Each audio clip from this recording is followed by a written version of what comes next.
जो पिछले दिनों बादल फटने का जो सिलसिला चल रहा है वो अभी तक थमा नहीं और सरकार हाथ पे हाथ रख के बैठी है।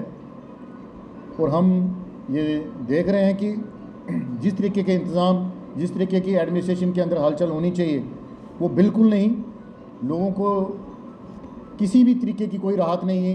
कहीं 5 दिन हो गया पानी नहीं मिल रहा है, कहीं 4-4, 6-6 दिन से बिजली नहीं आई है और रोडें टूटी हैं। कहीं 4 किलोमीटर हाईवे बंद पड़े हैं, पुल टूटे हैं और लोगों के घरों में आज तक पानी है। और म्यूनसिपैलिटी चाहे जम्मू शहर की हो चाहे बाकी अलग अलग डिस्ट्रिक्ट्स की, वो मूक दर्शन बन के देख रहे हैं और सरकार हाथ पे हाथ रख के बैठी है।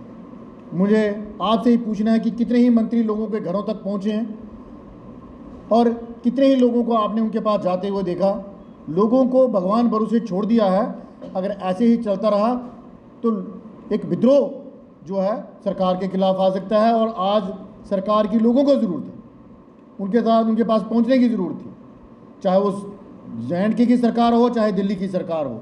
मगर जम्मू कश्मीर के लोगों को इन्होंने भगवान भरोसे, अल्लाह के भरोसे छोड़ दिया है। ऐसा नहीं होना चाहिए। अभी तक इतने इलाके हैं जहां पर पानी के लिए त्राही मची हुई है, बिजली के लिए रिस्टोर नहीं हुआ, सड़कों का बुरा हाल है, चाहे वो शहर की हो अब चाहे गांव की। आप परगवाल इलाके में चल जाइए, वहाँ 1 नंबर से लेकर परगवाल बीच में 5 किलोमीटर का स्पैच जो बह चुका है और बीच में BSF की चौकियाँ पड़ती हैं वो भी निकल चुकी हैं। पीने के पानी की किल्लत शहर के अंदर, चाहे वो बठिंडी हो, चाहे हमारा सिटी का 5 का एरिया हो, चाहे वो तालाब तिलो हो, चाहे बन तालाब, चाहे नीचे सतवारी और ये जो नीचे पड़ते हैं हमारे इलाके, पानी की किल्लत, बिजली की किल्लत, हर जगह त्राही त्राही मच रही है। अफसर हो चाहे बाकी जो हमारे जो कंसर्निंग डिपार्टमेंट हैं, कोई भी नहीं सुन रहा। फ़ोन करते हैं तो सुनने वाला कोई नहीं, उठाते ही नहीं है। अगर हम लोग यहाँ पार्टी ऑफिसों में बैठकर अगर वो बात करना चाहते हैं किसी की मोहल्ले में आज 4 दिन से 5 दिन से पानी नहीं है तो फ़ोन करते हैं, वो उठा के राजी नहीं। किसको सुनाएं? यहाँ पर लोगों को भगवान भरोसे छोड़ दिया है। अगर सरकार नहीं चलती है तो वो छोड़ दें, अगर उनकी एडमिनिस्ट्रेशन नहीं सुन रही है तो वो खुद मंत्रालय छोड़ दें। हमारा आपको यहाँ पर बुलाने का एक ही मकसद है कि लोगों की सुध ली जाए। आज नहीं लेंगे तो कब लेंगे? और साथ ही चसौती से जो घटनाक्रम शुरू हुआ था बादल फटने का, अभी तक वो थमा नहीं है। चसौती में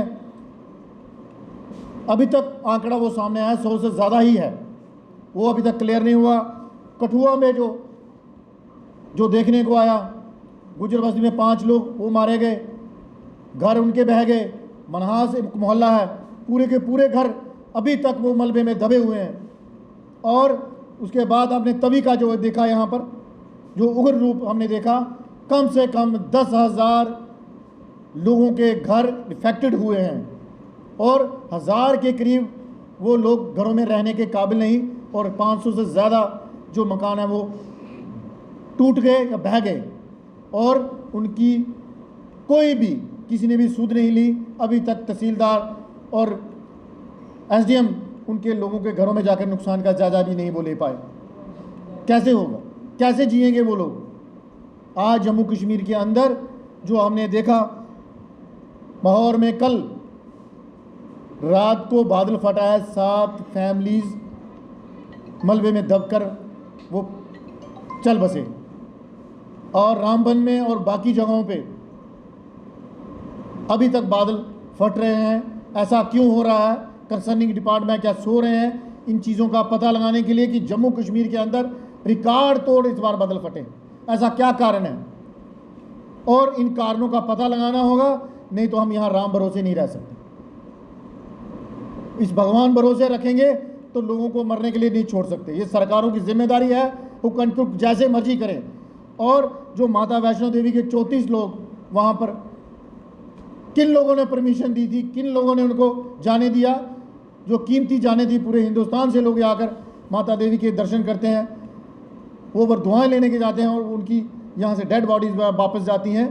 तो किसी की तो जिम्मेदारी है ये।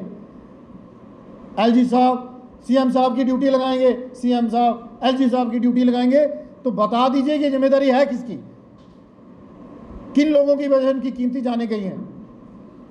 कल यहाँ पर आपके सामने अमित शाह जी आने वाले हैं, हम उनसे गुहार लगाते हैं कि इन लोगों का, इन डिपार्टमेंट्स का, जिस डिपार्टमेंट की ये जिम्मेदारी थी उन्होंने काम क्यों नहीं किया, और जिनकी गलती है उनको सस्पेंड किया जाए, उनको हर्जाना डाला जाए, और वो कीमती जाने तो वापस नहीं आएगी। आइंदा के लिए कम से कम वो माहौल ठीक कर पाएँ और हम लोगों को सुविधा दे पाएँ। आज अगर सेंटर से जम्मू की हालात पूछनी है, जहाँ एलजी साहब से पूछिए, यहाँ के सीएम साहब से तो कुछ हो नहीं पा रहा, डिप्टी साहब ने हाथ खड़े कर दिए, और जो मंत्री हैं वो तो कहीं दिखाई नहीं दे पा रहे, जबकि इनकी सख्त ज़रूरत थी लोगों को। और सेंटर के आगे कहते हैं कि जितना भी नुकसान हुआ जल्द से जल्द उसका जायज़ा लेके लोगों को उनकी भरपाई की जाए, और पुल, रोड, सड़कें, जो नालियाँ यहाँ पर बह चुकी हैं उनको जल्द से जल्द बनाया जाए, कि कम से कम जम्मू के लोग और साथ के जो जितने भी डिस्ट्रिक्ट्स के लोग हैं वो चैन की सांस ले जाएँ।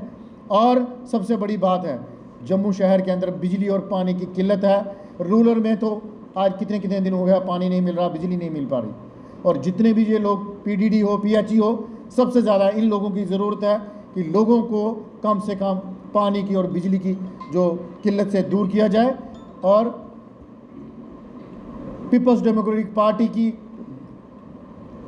तरफ से जिन लोगों को परेशानी है वो यहाँ पर आकर, और हमारे जितने भी लोग हैं, डिस्ट्रिक्ट प्रेसिडेंट हैं, जोन प्रेसिडेंट्स हैं, उनसे रब्ता रखिए। जहाँ जहाँ जिस चीज़ कोई परेशानी आ रही है, अगर कोई नहीं सुन पा रहा तो हम खुद आपके साथ चल के आपकी परेशानियों को हल करने के लिए वचनबद्ध हैं।